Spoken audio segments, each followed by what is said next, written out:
Hey, I'm OK Savage, and today I'm going to be walking you through a colouring sheet that I made and then coloured in. I'm not going to be showing you the actual line drawing part, I'm going to be showing you what I did with it afterwards and what you can do with it yourself if you like. Well, I say that, it's actually available on my Patreon to download, it's not anywhere else, so. But you can get that for like £1, so. If you like. Anyway, right, so basically I've got a video of me colouring in the image that I made and I'm going to put it on and I'm going to narrate it for you, so have fun. Right, so there's me actually finding the drawing. Takes me a minute. I've got a lot of random stuff in my sketchbook. Interestingly enough, I actually have a bunch of like the same sketchbook. When I say the same sketchbook, I mean it's this one. It's this sketchbook.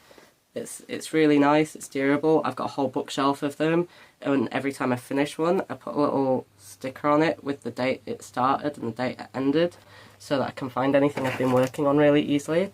I think they date back to around 2015, maybe 2014. So I've got it all set up. Had a little mishap with actually getting it to stick in a place where I could record myself doing it. And I start off just getting some, is that yellow? I don't know. Peach? I don't know. I start off with that colour on the face. And then I move on to sharpening the pencil. Now you're going to see me sharpening a lot of pencils during this video. I kind of tried to edit it so that it wouldn't be overly annoying, because the actual time I spent sharpening pencils was probably like longer than the time I spent colouring the image in. But it is what it is. Anyway, so I'm just going over this. I think I'm adding some green tones because obviously we've got Zombie Jesus here, and he's woken up very hungry. It's Easter Sunday, you know, he's been asleep for 3 days. He's hungry. Yeah, just really getting some blues and greens in the face to get that kind of decaying look to him. And you're going to notice I start off quite light.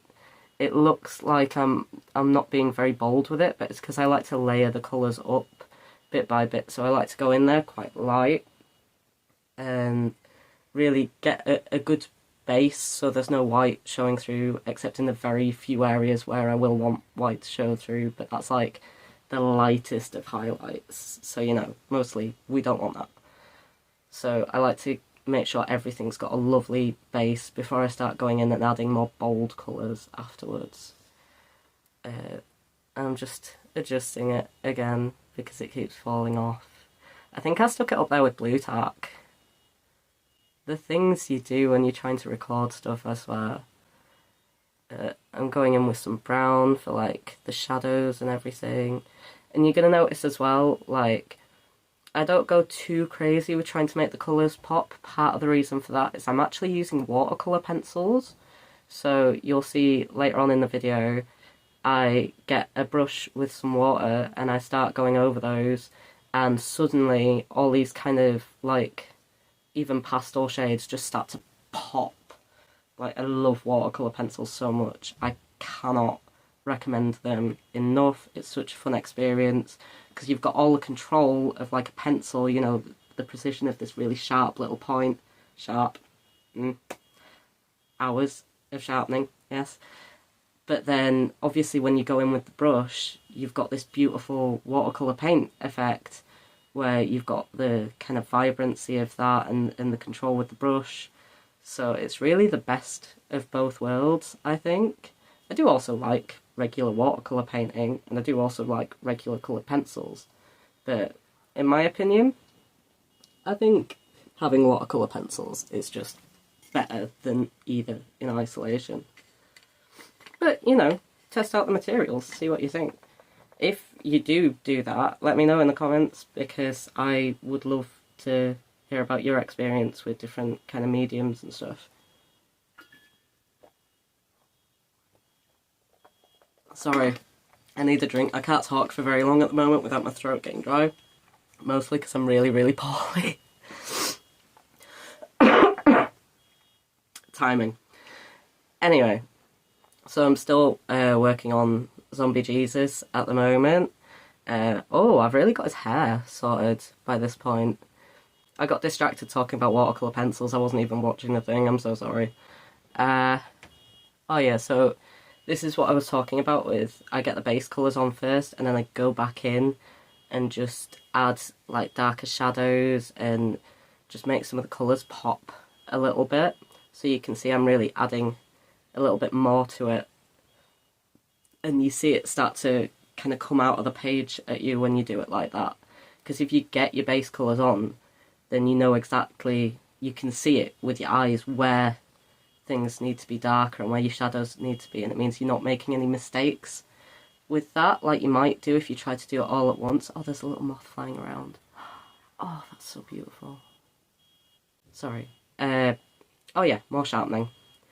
And I get some blue on there just to, oh, it's back. Anyway. Yeah, partly for that decomposition look that I was talking about. Partly as well, just because you'll notice that a lot of the time, lighting kind of has its own colour. So I like to kind of pick what my lighting's going to be, whether I'm going to have like sort of more neutral light or like a blue light or a warmer yellow light. And then in the bits where I've got highlights, I like to just add a bit of that colour in, because like I said before, leaving patches of white, it just doesn't actually look very good. Like nothing's, when, look around you, look at the room around you, look at, if you've got something white in your room, look at it. Is it actually white? Or is it like grey and, depending on your lighting, like yellow or blue? Probably the latter, right? You don't actually see white highlights on things very often unless you're out in like bright sunshine, you're at the seaside looking at the sparkling water and the waves are crashing and life is beautiful and there's a smell of salt in the air. I want to go to Whitby. Where were we? Okay, yeah, I'm still on Zombie Jesus. I spent a lot of time on Zombie Jesus. I really wanted to get him quite gnarly looking. I think I did a decent job looking at this. But yeah, I wanted to get those little details, like just making sure the inside of his mouth had different colours and textures going on. I even shaded little bits of his teeth. I don't know if it comes across in the video very well. The lighting I had set up was actually, I don't know if you can see, but I can't pull it over into the front. Alright, I'm going to pick it up. I've got like this ring light. Oh, that's such a cool effect. Look at that halo. Oh, wait. Ah, I'm an angel! Anyway, yeah, I was just using that because it was the evening, because you work when you can, right? But, I say work. It is work, technically, but, you know, having fun.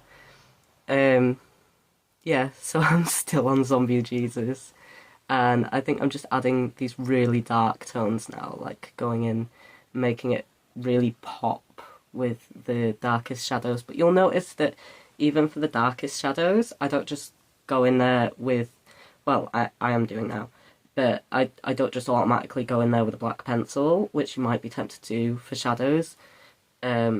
That's the very last step that you see here, where I'm getting the edges of things and stuff with the black, but I'm really sparing with it, because, again, look around you, look at the shadows in your room. How many of them are actually, like, black, like, devoid of colour? They're not. They're, like, different shades. And a trick you can actually do when you're doing shadows, when you're colouring something in, I didn't really do it in this image, but I've done it in different images, is pick a colour that contrasts the colour of the object that you're making the shadow for, and just add a little hint of it into the shadow can really make things pop. You know, like if you've got a green object, add a little bit of red into the shadow. It's so nice. Unless you want the shadow to be a bit reflective and then you want a bit of green in there as well. But even then, a bit of each can be nice. Try it out. Again, you know, let me know if you tried that and if it works for you. Feel free to drop links to stuff you've been working on. I'm always interested in seeing other people's stuff. And so I think I finally got away from Zombie Jesus's face, which I've spent far too much time on. I'm going in, I'm doing some of his robes now. Again, look, you can see... Oh no, I'm onto the bunny now. Did I do his robes? I missed that. I was talking about contrasting colours, I'm sorry. But yeah, I wanted this sort of like baby blue colour for the rabbit. I remember I had a storybook when I was a kid where there was an Easter rabbit with eggs, and for some reason all the pictures were made out of like photographs of these plasticine models that someone must have like painstakingly made. It was really amazing, but there was a lot of that baby blue colour in it, and now I just associate it with Easter. So I don't know if it is a colour that's actually associated with Easter or if that's just one of my weird childhood memories, but made me think of Easter. And I guess it does have that kind of childlike, innocent look to it, which is a nice contrast with what's going on with the image. I'm just going back into the robes now, as you can see, and like I had a bit of grey on them just to get rid of the white, but now I'm going back in and really making them pop by adding some shadows in there. Yeah, just around the back and everything. So we want that to be a bit darker, just so that the focus of the image isn't on what's happening further back. You want it wants to look like it's coming at you, so you want everything in the foreground to be much brighter, more interesting when it's this sort of image. Like if you can make the back look like it's fading into shadow when you've got something that's popping out at you. I didn't actually colour in the background of this image, but if I were to do that at some point, I think it would probably be in a really kind of dark tone at the top, fading to a lighter colour near the bottom with some very kind of dramatic shadows going on. I'm just colouring in the little eggs now. They've all got different patterns on them, and I wanted to alternate the colours so that they didn't all look the same. I wanted a bit of variety in there, because, I don't know, I thought it was cute. I like cute things. Easter's a cute time, right? And you have to have some cute in an image like this, because I think that's where the humour comes from in something like this. And now you see what's happening with the watercolour pencils. I'm going in there with the brush, and look how much it is popping already. It's so exciting, and this can really make or break an image, so it can be a bit stressful, because you can do something absolutely beautiful with your pencils and then go in there with the water and just wreck it by putting way too much water on by accident, or like slipping with your brush or whatever. But you can usually find a way to fix it. If I do another video where I manage to record something with some really tragic mistakes, I'm sure we can go over how you can fix stuff like that. But there's a lot of different ways. Art is never ruined, it's just gone in a different direction. Yeah? Unless, like, your dog eats it or something. But, you know, then I'm more worried about the dog. So, yeah, just going through, you can see minimal brushwork on the eggs and stuff, because they want to be quite cartoony, so I've literally just wet the colours just to make them pop a little bit more. And then the robes, I really wanted to kind of get a bit of texture on there, so I've got this very manky old brush, and I'm really just going at it with it. I think in a minute as well you'll see me dabbing my hand into it. That's because it got a little bit too wet, but actually drying it out with the palm of my hand managed to get a bit more texture on it, which I really like for cloth. I think that any cloth in an image should have texture to it. If your cloth looks smooth, unless it's supposed to be like satin or silk, something's gone a little bit awry. That's how you get things looking plasticky. But we don't want plastic Jesus. Come on. There's enough nativity scenes with plastic Jesus in. Plastic Jesus gets Christmas. And here you go. Here's the finished image. Yeah, that's it. I think the photo that I took of the finished image was slightly overexposed, but that might not be the case by the time you're watching this video, because I'll edit it. Hey. Yeah, that's it. The image in question, like the line art for it, that's going to be available to download on my Patreon. And I hope you have a nice day. Take care.